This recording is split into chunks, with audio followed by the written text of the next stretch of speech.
Hello everyone, hello Africa, hello people from the African diaspora. So I want you to watch this video. It's so insightful and it will show you how Africans are at work and people are trying to, figure out what's the fate of Africa in the coming future. So I want you to hear this couple of Africans and people from the African diaspora trying to find a couple of solutions. Of course, there are some of them who also engage in a bit of disagreements, but again, for the main purpose is for us Africans to figure out what's good for us. So kindly listen to the discussion and tell me what you think in the comment section. And if you're watching this video for the first time and maybe you'll watch it and it will interest you, kindly make sure to subscribe to my channel. Then let's listen to the discussion. Let me answer. I'm answering. Just keep quiet for a second. I'm answering. White people hate you. They've stolen from you. They continue to steal from you. Okay. Right? So you are literally projecting. Black people don't hate. Africans don't hate. We don't historically, we've never hated white people. They hate us historically. They hated us historically. Okay. They hate us now. They will continue hating us. Then why would you then project that as though it's us Africans who hate them? White people, there's nothing that we can learn from white people. All right. Going at this rate, right? So why are you saying that white people will Have you got any learn idea something for white people? Who else? Let me speak now. Give me Hold on, Uncle Joe. Hang on. Guys, Uncle Joe, please. I need to hear this guy out. You'll come in, Uncle Joe. Trust me, you'll come in. Go on, Rocky. Have you got any idea who else we will learn how to make nuclear reactors from? Yeah, from ourselves. Who From else ourselves. From ourselves. Which one of us? Yeah. Come to your mind. Listen. Maybe you're not informed, right? Okay, this is the problem, right? With okay. Yeah, just listen. I'm so tired. Honestly, I'm really tired. What's your highest level of education in terms of qualification, Rock? Basic education. I don't mean basic education. Yeah? Basic education. Do you have a degree? No, just basic. You don't have a degree. What is basic? No, just basic education. Let's So not like confuse GCSEs, education. O levels. Yes. No. Hold on. Guys, well, please, when I'm talking, I'm asking my own questions, right? If you want to ask, you'll ask your own questions when it's your time to speak. Okay, please. I'm asking him a question. So so basic education, like O levels type thing, or A levels? No. I just did 4 basic education. Nothing 6 form, yeah. So A levels, yeah. So 6 I form. didn't even Okay, complete. so you don't have. Oh, you didn't even complete. Okay, Nah. that's good. And you know why I ask those questions, Rocky? Why? Is because is so that I don't assume your level of education, right? Because I don't ask so that I look down upon you, but I feel like sometimes we talk, but our backgrounds vastly differ. Because I can be talking to you, you could be having 10 PhDs, right? And I could be having not even a GCSE. So just in that conversation alone, we won't understand each other up until we understand each other's educational background, okay? It's very important that we don't miss each other like that. So I realize you don't have any tertiary qualifications, formal qualifications. You are streetwise. You probably, I don't know, you're working. Maybe you're an entrepreneur, which means for me, you are a citizen. You know stuff. You know what I mean? But there's other things that you don't understand. So with regards to formal education, where we have engineers, we teach doctors, we teach scientists, we teach teachers, people that work in the social sector, whatever, social industries, whatever. So a lot of Africans have that knowledge. Companies in Europe, for example, across industries, whether they work in the nuclear sector, they work in the health sector, education, Europe is filled with Black Africans who are headhunted, who are recruited from Africa to come and fill in those vacancies here in the UK. So we're talking about nuclear power. So in the nuclear industry, right, I've got Black friends from Nigeria, from Ghana, from Senegal, from South Africa, right, who are literally building those industries in the UK. Not only in the UK, but throughout Europe. For Europeans. So that's my point that I'm making. That Africans know they have the know-how to build, to enrich their nuclear capability. Africans have got know-how. What capability? Where is that? Somewhere. We mix two things, brother, but the theory and practice are two different things. Our engineers are not building machines. Ages, please. You know what? Okay. Okay, let me help you out. Let me try to jump in real quick. No. Guys, I've been listening to you. Please, hold on. I need to make my point. You making it a dialogue between you and him. Thanks, but you've been talking. Yes, for now, I'm just going to make it a dialogue because I've let you guys talk, and I just want to make my point quickly, right? So if you're not patient enough, right, guys, no one invited you here. You came in your own volition. So you're patient to listen to you all this time. You should be patient enough for yourself too. Yeah, man, it's not yapping. Okay. So listen, my point is this. I think that we as Africans, we should just get over it and better ourselves. Okay, cool. So, Rocky, please, guys. You know, I respect everyone here, right? And when I ask you to say I need to make my point, you're not here invited. You're here to make your point. So if I'm begging with you to say, please, I need to make a point, you'll come in. Just be patient, please, right? And I can't be shouting and you're shouting. I want to make a point to what Rocky said, that Africans are not equipped enough. Yeah. So my point is, Rocky, as I was saying to you, Africans, right? You come to Europe, you go to the Americas, you go to South America. Africans are holding industries, are building industries across the board. So the point that I'm trying to make to you is Africans are educated. Africans are educated enough to build their own nuclear weapons, nuclear reactors, uranium enrichment plants in Africa. The only problem is lack of political will from African leaders. Chiefly, the problem is that Europeans, NATO, right, and the USA do not want Africa or African countries to have their own nuclear capabilities. Example given, in South Africa has a nuclear plant, or at least 2 nuclear plants. South Africa has the capability to enrich uranium. Jacob Zuma, when he was president of South Africa, wanted to restart the nuclear and uranium enrichment because they used to have it when South Africa was under the apartheid regime. Okay. But due to international pressure and the pressure exerted by international governments, NATO, the US, on local politicians and local businesses, they dissuaded Jacob Zuma from enriching that uranium. So I'm saying to you, Africa and Africans have those skills, has those capabilities. The only problem comes in when there's Western interference that comes in and stops that. That is the point that I'm trying to make to you. Thank you. Okay, I just want to refute that. You can come in, Uncle Joe. We were interacting. Here's my point. I also wanted to add to the point of Rocky. Just because I disagree with you doesn't mean... You just spoke twice when I'm waiting for you. I've been here when you talked twice. Okay, Uncle Joe, but we were interacting. We were giving a point to what Rocky was saying. That's why I went to Bill. But you can have the word. Take the word. I'll wait. Okay, mine is going to be very simple. Very, very simple. Here's the thing. I think everybody has a point. Everybody has a point, and we are all in agreement. But the main thing I want to add here is we need to be very, very, very strong about people that come here and are not with the same agenda.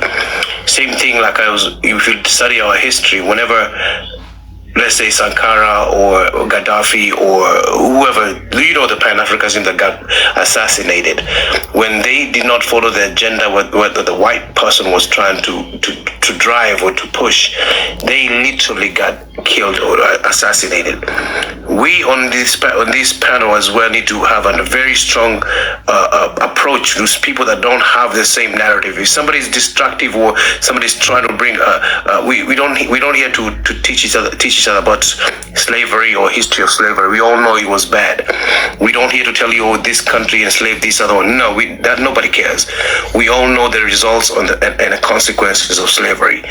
Moving forward, we need to not entertain that people that just come here and just bring destructions. This is if they are going to the extent of killing people that are against the agenda. We should be strong enough to where if somebody is just not with the program, they don't have to be here. Simple as that. That's all I wanted to say. And I agree with everybody. And I apologize for interrupting. Well, just frustrated. Thank you. I substantially disagree with what Rocky said. But when it comes to, which is the aspect I think he was trying to touch, I often hear Billet bring this argument that we African are building, we have engineers, etc. I must disagree with you, brother, because we Africans learn theory, and oftentimes we think that operating a machine and knowing how to build a machine are the same things. Just because we have our engineers working in some industries in Europe, sustaining those industries, doesn't mean they are capable of building industries. There is a difference between having knowledge of logistics, how to operate a machine, and having actual planning to put in place these fabrics, to put in place these industries, so that Africans can work in Africa. Why do you think there are so many fields that our people have to be employed outside of Africa? Because there are no infrastructure in Africa for them to work there. You touch on the South African nuclear program, right, during apartheid. As you said, that was controlled by the apartheid government. The know-how was within the white power structure of South Africa, not black South Africans.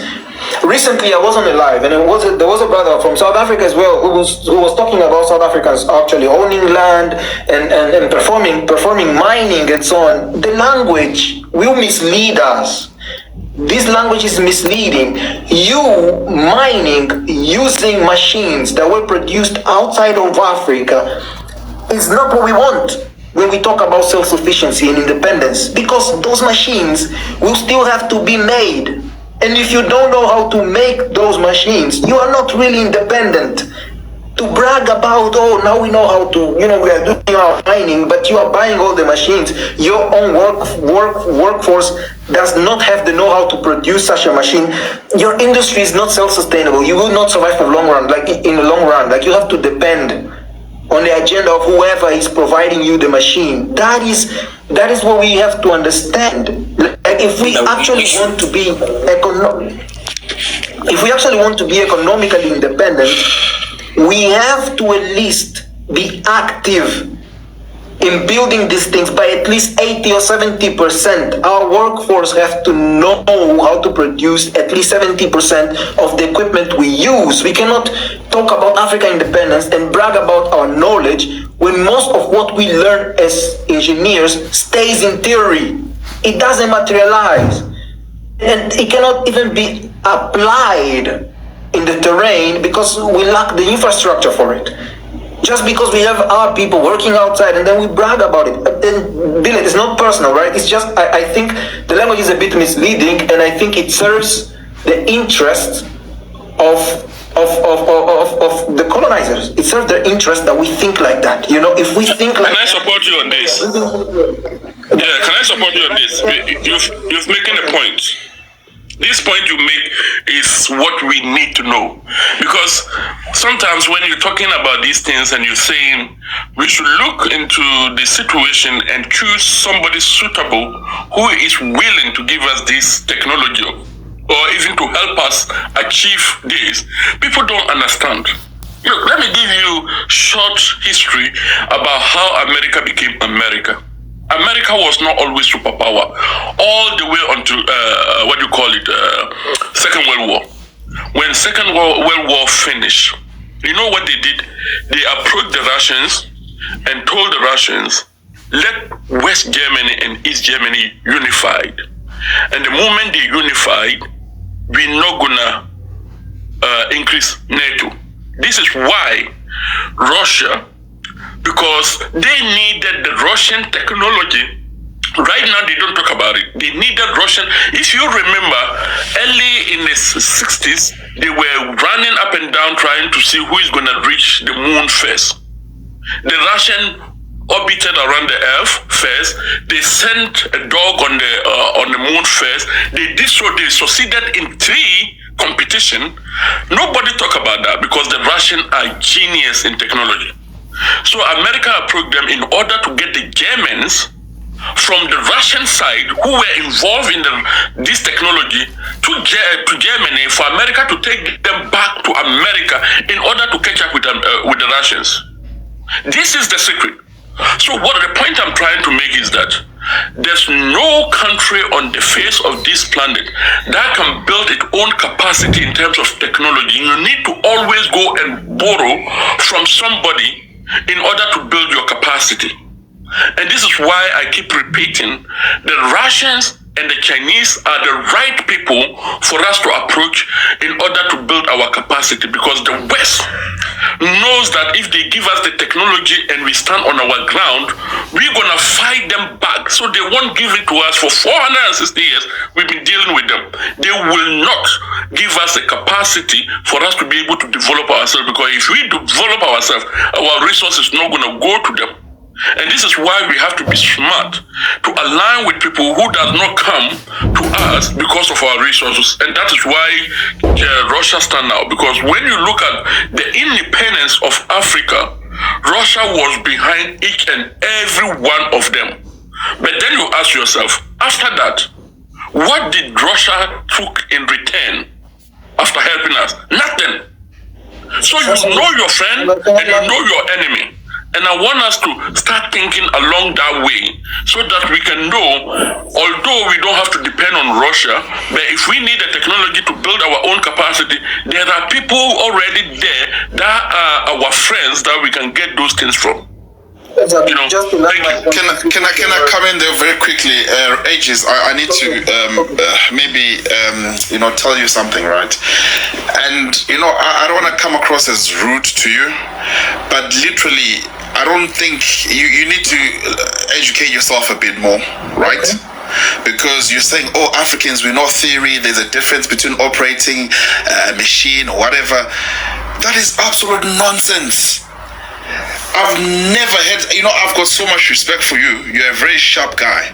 But I think your downside is that you don't believe in Africa. Hold on. Personify the conversation. Yeah. No, I'm saying that's what I'm saying. No. That's what. Listen to you. Listen. Because you said, because you are literally saying Africans cannot operate nuclear machines. What did you say? What did you say? I don't know what you are listening, brother. That's why I say, try to separate me from the argument, attack the argument. Listen. Repeat what you said. Just listen carefully. Where are we formed and why? Just think about this question for a minute. Where are we formed and why? Like, where are our engineers formed? Where do they learn things? And which... Okay, let me answer you. Wait, which industrial means of production do they have access to? Like, where do they get... Yeah. Let me answer you. Maybe, I think you're making things easier. Let me answer you, right? If you go to the University of Cape Town, okay, one of the foremost leading universities, I think it's the best university in Africa, one of the leading universities in the world. They produce scientists that work in nuclear physics. Okay, signed in University of Cape Town, you've got Africans from Cape to Cairo in that university. So, as I've said to you, brother, we have European companies that are head hunting those nuclear physicists when they graduate. Some of them are lecturers. Okay, they're coming and working in nuclear plants in the UK. These are Africans. Okay. Does that make sense? So, for example, in South Africa, if hold on 1 second, 2 seconds. If you Google Miss Senamile Mhlongo, right? One of the foremost nuclear physicists, woman in South Africa, a young lady, right? So this is what happens. You've got our scientists that are headhunted by European powers, European companies. They're here being head of departments in nuclear plants. They're here operating the highest machine that you can ever think of, nuclear machine. Our African people. Okay, Which they practice the expertise here in the UK. This is where they practice. Bullet, can you allow other people to speak, please? Hold on. Let me interject. I'm at work. Let me interject. Ages, give me a second. Just 1 minute. I'm at work. I gotta go here, guys. I'm so sorry.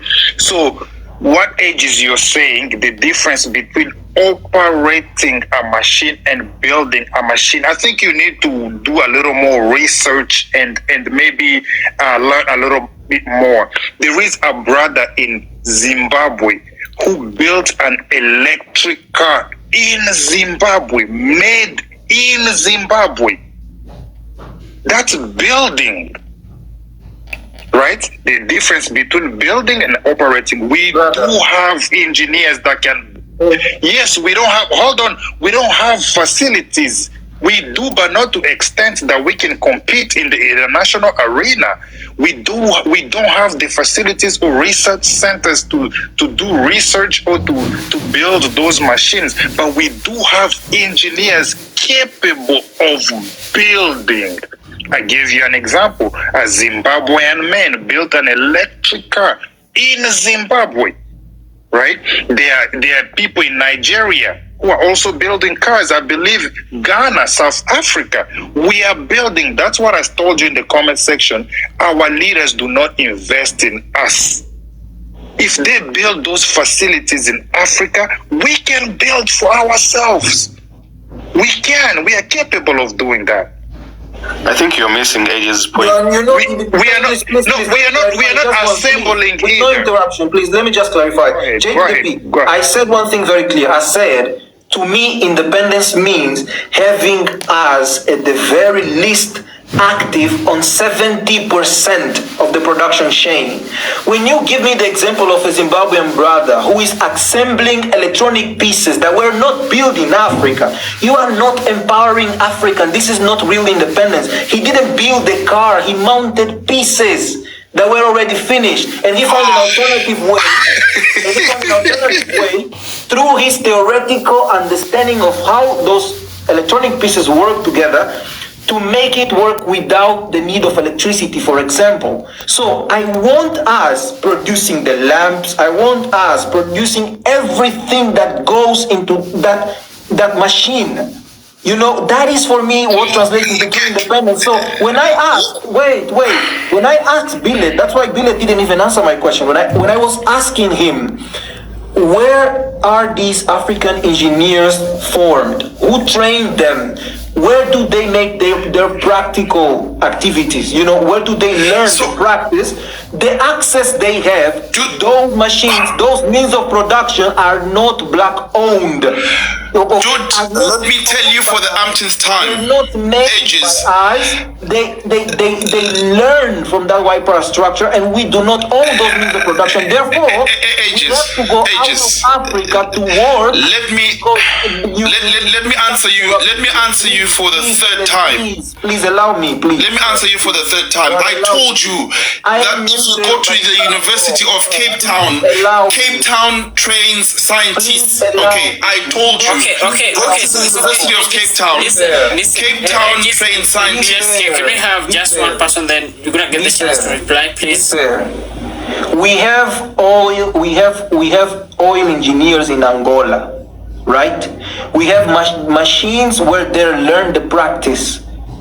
For me, that's not independence if those machines are coming from the United States, are coming from France, are coming from China. That is not yet where I want us to be. I fear that us as Angolans start employing the language of we are forming oil engineers, when we know that we don't have the capacity to create those machines where our engineers are trained. As soon as the supplier is expelled from the equation, we are out. We are no longer forming engineers. Why? Because we do not have the know-how at the base to build those machines. We are just training engineers how to operate them.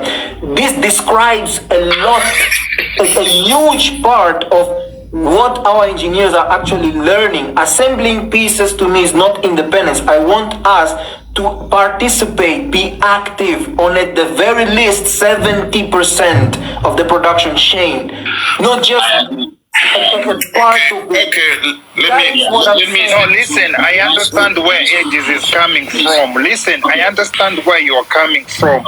You want a complete independence. You are afraid that if they cut us off, we will cut the means of production. I understand. That's why we are trying to inform you that it's happening, but on a lower scale in the continent. In South Africa, they are producing stuff. They are building. I was there this summer.